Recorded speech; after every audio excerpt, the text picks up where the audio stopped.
سیدنا عثمان غنی رضی اللہ تعالی عنہ امیر المؤمنین خلیفۃ المسلمین دوہرے داماد مصطفیٰ کریم حضرت سیدنا عثمان غنی رضی اللہ تعالی عنہ، آپ ایک عظیم الشان شخصیت کے مالک ہیں۔ اللہ نے آپ کو اسلام کے لیے، دین حق کے لیے چنا، اور ایسے چنا کہ آپ رضی اللہ تعالی عنہ ابتدا میں ہی اسلام قبول فرمایا آپ نے، اور سیدنا حضرت عثمان غنی رضی اللہ تعالی عنہ، آپ کے اندر بے شمار خصوصیات، اعزازات اور صفات تھیں، لیکن جو سب سے مشہور اور سب سے اہم خصوصیتیں آپ کی ہیں، انہی پہ آج انشاءاللہ فقیر تذکرہ کرے گا۔ پہلی صفت آپ کی یہ ہے کہ آپ شرم و حیا کے پیکر ہیں، انتہائی حیادار، شرم والے، انتہائی عاجزی اور اپنے آپ کو گناہوں سے پاک رکھنے والے۔ اور دوسری آپ کی بہترین صفت، آپ انتہائی سخی آدمی تھے۔ اللہ نے مال و دولت سے بھی نوازا تھا، اور دولت کے ساتھ اللہ نے سخی دل سے بھی نوازا تھا۔ عموماً یہ ہوتا ہے کہ آدمی کے پاس دولت تو ہوتی ہے لیکن دل نہیں ہوتا، تو اس دولت کا پھر کوئی فائدہ نہیں ہوتا۔ کائنات کے اندر بے شمار مثالیں اور ایسے ایسے لوگ آئے اور اپنے نقش چھوڑ کر گئے کہ مالک نے ان کو بڑی دولت سے نوازا تھا، مال و پیسہ و دولت اور دنیاوی ساز و سامان سے اللہ نے مزین تو بڑا کیا تھا، لیکن ان کی دولت کا نہ تو کوئی اسلام کو فائدہ ہوا اور نہ کسی مسلمان کو فائدہ ہوا۔ لیکن عظیم ہستی حضرت سیدنا عثمان غنی رضی اللہ تعالی عنہ کہ جن کی مبارک دولت سے خالق کائنات نے اسلام کو بڑا پاورفل کیا۔ ایک غزوہ قرآن میں ہے، والذین تبوؤا الدار من بعد ان یزیغ قلوب العسرۃ او کما قال اللہ، کہ حضرت عثمان غنی کی شان کے بارے میں یہ آیت اتری کہ وہ زمانہ یاد کیجئے جب تنگی کا زمانہ تھا، اسرت کا، مشکل کا زمانہ تھا۔ وہ ایک خاص موقع تھا جنگ کا کہ میدان جنگ میں رسول اللہ صلی اللہ علیہ وسلم کے غلام تشریف فرما تھے، اور اس لمحے مال اور جنگی ساز و سامان کی کمی ہو گئی، تو حضرت سیدنا عثمان غنی رضی اللہ تعالی عنہ آپ نے بہت کثیر تعداد میں مال پیش فرمایا۔ جنگ ہوتی رہی، مال کم ہو گیا۔ اب یہ تو نہیں تھا کہ صحابہ کے گھر میں موجود تھا اور پیش نہ کیا، نہیں بھئی، جس کے پاس جتنا تھا اس نے سارا ہی پیش کر دیا۔ اور آپ کو پتہ ہے کہ یہ مشہور جملہ مشہور ہستی کا، اور آپ زندگی بھر سنتے آئے کہ ایک موقع ایسا تھا کہ سرکار نے جب سارا مال پیش کر دیا گیا تو پوچھا، اے ابو بکر صدیق، گھر والوں کے لیے کیا چھوڑ کر آئے ہو؟ حضرت سیدنا عمر فاروق گھر کا سارا آدھا مال لے کر آئے، مثلا گھر میں 10,000 تھا تو 5,000 لے کر آ گئے، آدھے کا آدھا حضور کے قدموں میں پیش کیا۔ اور حضرت صدیق اکبر گھر کے اندر سے کوئی کیل، کوئی میخ، کوئی چیز، کوئی سوئی تک نہ چھوڑی، سارا کچھ پیش کر کے حضور کے قدموں میں ڈھیر کیا۔ تو سرکار نے پوچھا، اے ابو بکر صدیق، اپنے گھر والوں کے لیے کیا چھوڑ کر آئے ہو؟ تو کہا، ابقیت اللہ ورسولہ، سونے محمد عربی گھر والا واسطے میں اللہ تے اس دے محبوب دی محبتاں چھوڑ کے آ گیا۔ گھر والوں کے لیے خدا چھوڑا اور اس کا مصطفیٰ چھوڑ کے آیا۔ کچھ نہیں بچا، سارا کچھ پیش کر دیا۔ تو اس جنگ کے موقع پر اسرا، جیش اسرا اس کو عربی میں لقب دیا گیا، نام دیا گیا کہ وہ بڑا تنگی کا زمانہ تھا کہ کسی کے پاس کچھ باقی نہ بچا تھا، سارا کچھ اسلام کی راہوں پہ لوگوں نے نچھاور کر دیا تھا۔ تو حضور نے اس موقع پہ اعلان فرمایا، سیدنا عثمان غنی رضی اللہ تعالیٰ عنہ بھی تشریف حاضر تھے حضور کی خدمت میں، تو اٹھے اور اٹھ کر عرض کرنے لگے، کھڑے ہو کر عرض کرنے لگے، علیہ میات بعیر باخلاقها واقبابها فی سبیل اللہ، یا رسول اللہ 100 اونٹ میرے ذمے آ گیا، 100 اونٹ اودے ساز و سامان، کھان پین دیاں چیزاں بھی تے جنگی سامان، یعنی نیزے، بھالے، تیر، تلواراں تے جنگی زرہ تے جنگی لباس، جتنے بھی 100 اونٹ میں تواڈے قدماں دے وچ قربان کراں گا، پیش کراں گا۔ حضور مسکرائے، قبول فرمایا۔ پھر حضور نے اعلان فرمایا، ثم، پھر اٹھے اور کہا کوئی اور بندہ جو کچھ اور مال پیش کرنا چاہے کہ ابھی بھی اسلام کی خاطر جنگ لڑنے کی ضرورت ہے اور مال کی ضرورت ہے، تو صدیق جناب حضرت سیدنا عثمان غنی کے مقدر میں یہ سعادت ملی، اور آپ پھر کھڑے ہوئے اور عرض کیا، علیہ میاتا بعیر باخلاقها واقطابها فی سبیل اللہ، اے اللہ کے محبوب میں غلام حاضر ہوں، میں 200 اونٹ اللہ کی راہ میں مال اور اوپر ساز و سامان کا لدا ہوا جنگ کے لیے پیش کر دوں گا۔ پھر تیسری مرتبہ بھی اعلان فرمایا کہ حضور نے کہ ہے کوئی ایسا جو کوئی اور مال پیش کرے، تو جناب عثمان پھر تیسری مرتبہ فجہزہ عثمان، یہ الفاظ ہیں حدیث کے، فجہزہ عثمان، عثمان پھر تیار ہو کر کھڑے ہو گئے اور عرض کیا، یا رسول اللہ یہ خادم، یہ غلام، یہ آپ کا در کا گدا عثمان حاضر ہے، سو علیہ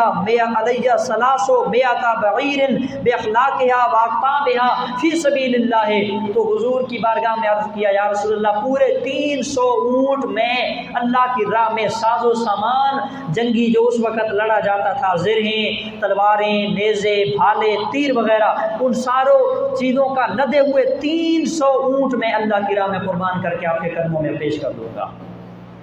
تو اس طرح حضرت سیدنا عثمان غنی رضی اللہ تعالی عنہ نے جب یہ خوبصورت ادا اللہ کے محبوب نے دیکھی تو حضور کے الفاظ یہ تھے کہ ما عمل بعد هذا اليوم ما نقص، آج کے بعد عثمان تمہیں کوئی عمل نقصان نہیں پہنچا سکے گا، تمہارا کوئی ایسا عمل نہیں ہوگا، یعنی اللہ نے تم پر اتنا کرم کر دینا ہے، اللہ نے اتنا فضل کر دینا ہے کہ گناہ کرنا تو دور، اے عثمان تو گناہ کا سوچ بھی نہیں سکے گا، اللہ تمہارے پورے جسم کو گناہوں سے پاک صاف فرما دے گا،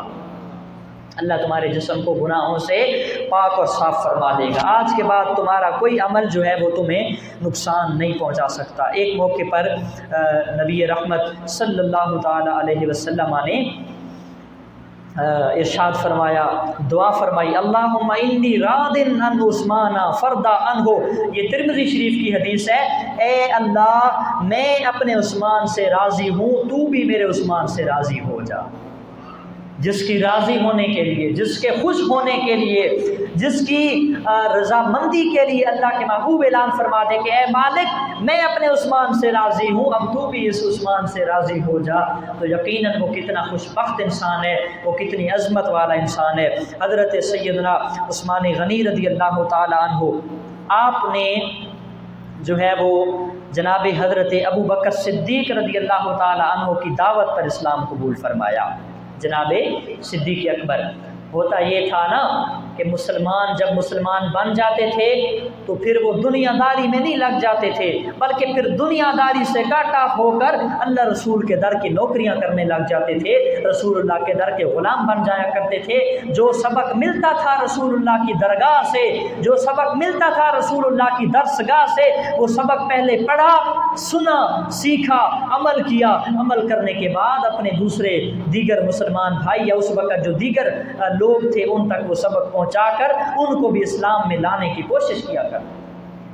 اسلام میں لانے کی کوشش کیا کرتے تھے۔ تو جناب صدیق اکبر مبلغ تھے، آپ نے تبلیغ کی، واعظ و نصیحت فرمائی، اور چند صحابہ جن میں سیدنا حضرت عثمان غنی رضی اللہ تعالیٰ عنہ یہ ابتدائی افراد ہیں جنہوں نے اسلام کی دعوت پر لبیک کہا۔ حضرت صدیق اکبر کی تبلیغ سے جو ہے وہ اثر پکڑ کر تاثیر پیدا کر دی اللہ تعالیٰ نے ان صحابہ کی مبارک زبانوں میں۔ کیسے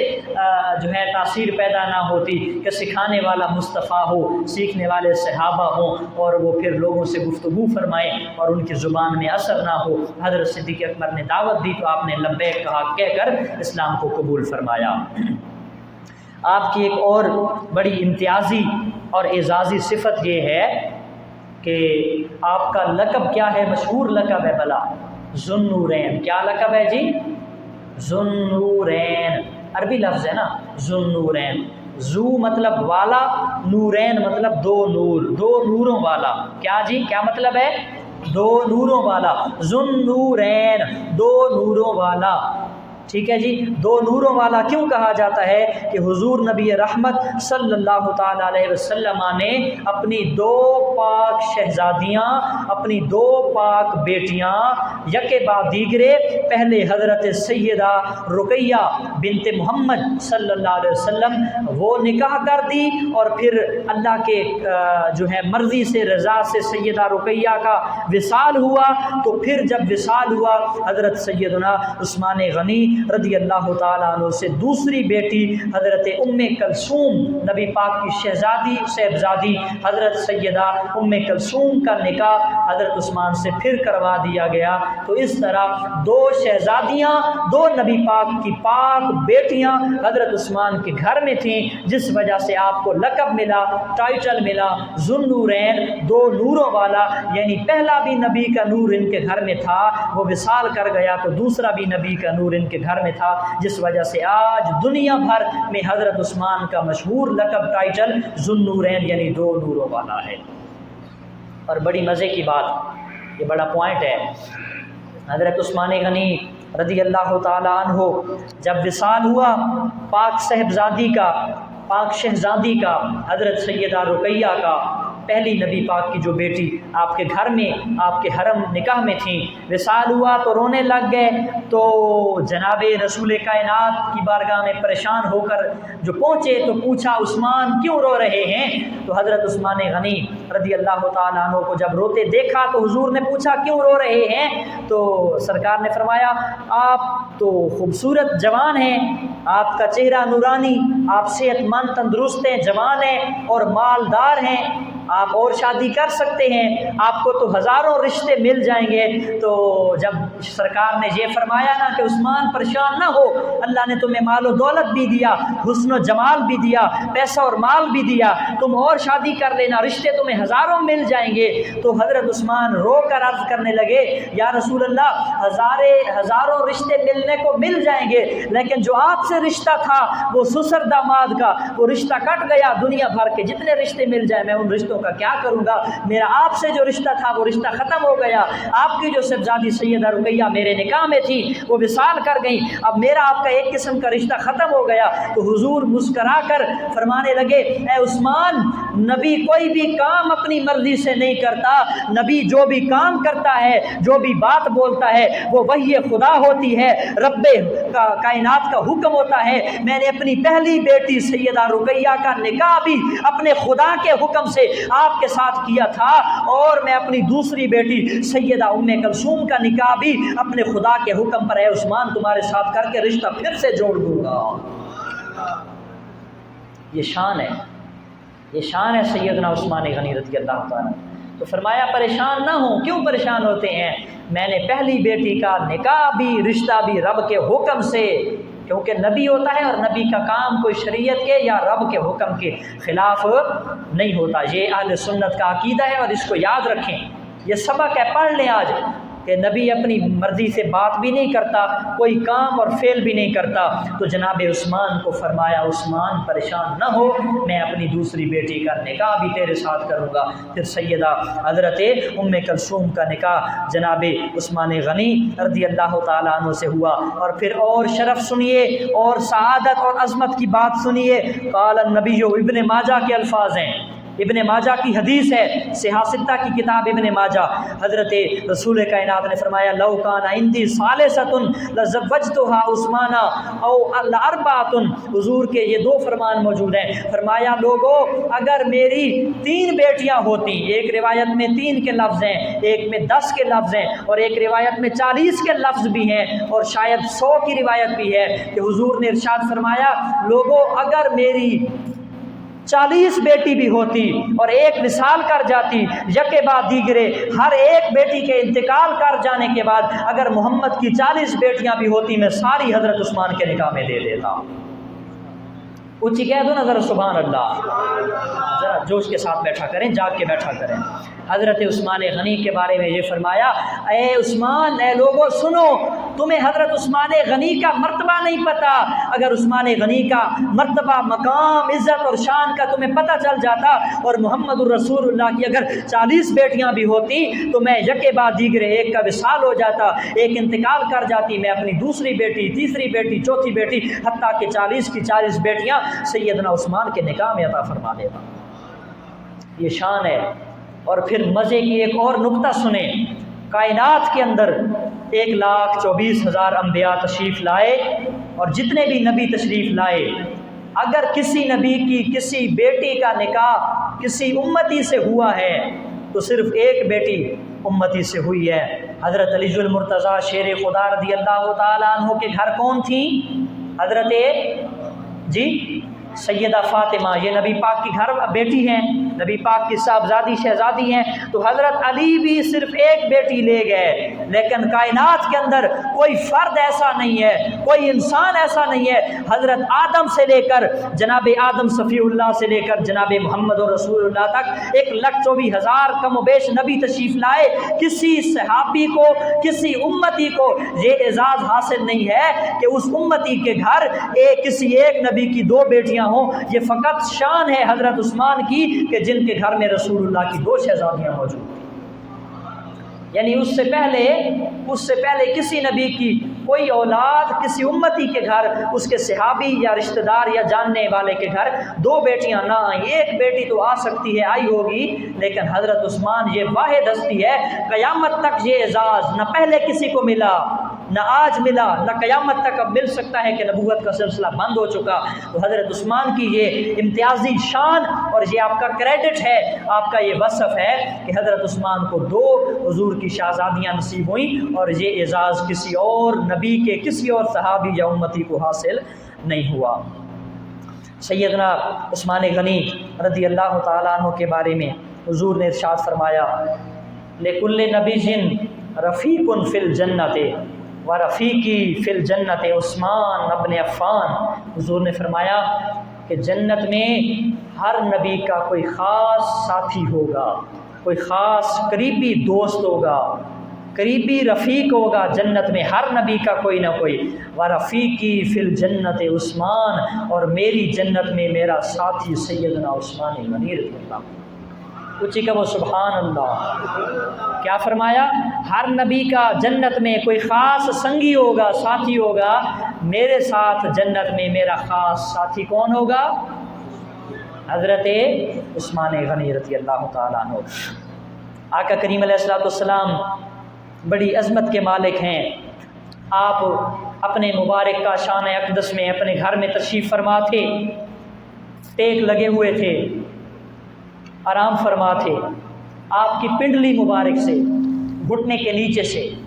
پنڈلی مبارک سے کپڑا ہٹا ہوا تھا، تو حضرت سیدنا ابو بکر صدیق آئے، اجازت طلب کی،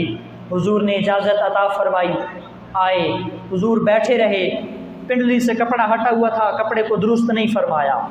حالانکہ پنڈلی سے کپڑا اگر اٹھا ہوا ہو تو کوئی حرج نہیں ہے، کیونکہ وہ ہمارے مردوں کی شرمگاہ کا حصہ پنڈلی نہیں ہے، بلکہ مردوں کی شرمگاہ، یہ فقہ کا مسئلہ ہے، یہ سبق یاد کر لیں۔ گرمیوں کا موسم ہے، ہمارے نوجوان بھائی اکثر گھٹنوں سے اوپر والا حصہ ننگا کر کے دکھا رہے ہوتے ہیں، وہ کچھیاں پہن کے، تو یہ حرام ہے، کبیرہ گناہ ہے، یہ شرمگاہ کا حصہ ہے، آپ اس کو دکھا نہیں سکتے۔ گھٹنے یا گھٹنے سے اوپر کی جگہ، گھٹنے سے نیچے شرمگاہ نہیں ہے، وہ نظر آ بھی جائے تو کوئی حرج نہیں ہے۔ بہرحال میں اپنے مطلب کی طرف آؤں، حضرت عثمان سیدنا صدیق اکبر